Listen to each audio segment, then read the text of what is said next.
They're human, they're dads, they're somebody's son, grandparents. The media has painted a picture that everybody that's in prison is this bad guy that just wants to hurt everybody, and it's so far from the truth.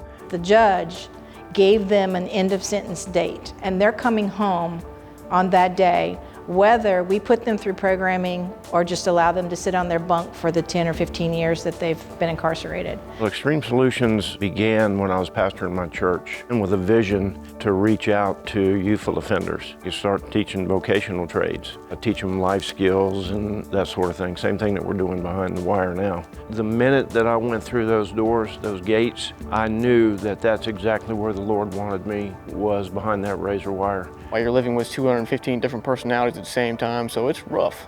And going through Xtreme Solutions and being around those guys, learning and walking through those steps about patience, controlling your anger, how are you going to get to your end goal if you can't even make it to class on time because you're too mad or got in trouble because you're fighting with somebody else.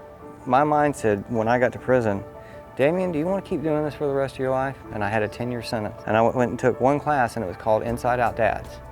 And it made me look, do I want to be a father to my children for a little while? Or do you want them to just have a father that's going to be in prison, period? And that changed my thinking pattern. So I dug in. And we started a program called Operation Launch to take men within 36 months of going home, programming that really met the needs of a man or woman that was about to transition out of prison. How do I go out and get a job? How do I re-assimilate into not getting up at 5 o'clock every morning, not having somebody tell me when to eat? Now I have to become self-governed, be self-responsible. It's a major transition, so preparing them for that inside, we're helping them with that outside when they get out. And so on each wing, we have what we call family coaches. Now you have a responsibility to begin to prepare other men either to walk out of the gate, navigate their way through daily issues, and not only does he gain back his identity, he gains back his hope, his faith. The next layer of leadership that we have there is called OLAC. It's an acronym, Operation Launch Advisory Council. Men who have been in the system for a minute, we sit down every week and we go over issues in the dorm. These guys handle it without having the security get involved before it explodes, and now you got something as serious, possibly even deadly. Somebody's mom dies. You know, you got to deal with that. You know, these two people are fixing to get into a fight.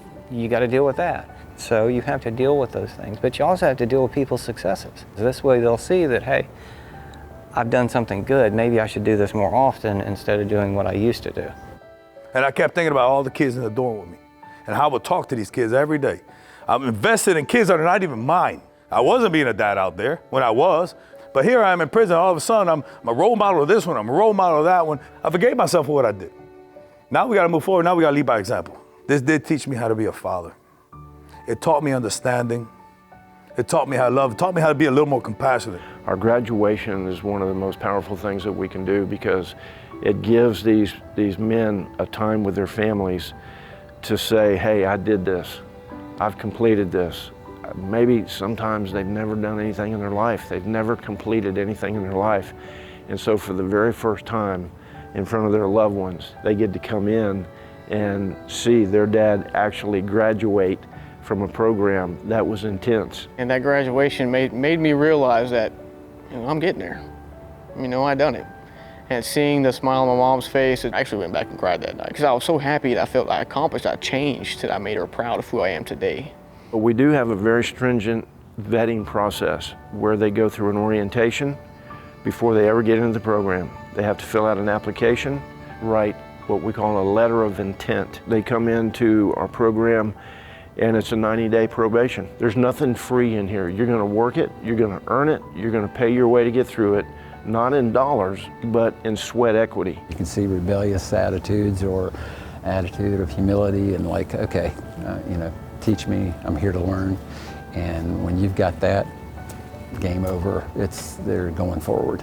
Not only does it bring an individual out of prison back into the free world, a truly changed individual with tools and resources and hope to add value back to the community, but it also reduces recidivism in the state of Florida. The transition when I forgave myself. But it took me all this bumping in the roads and watching this guy, hearing his story, and watching this guy and hearing his story. This is funded by donations. It's funded by volunteers. They ain't gotta be there.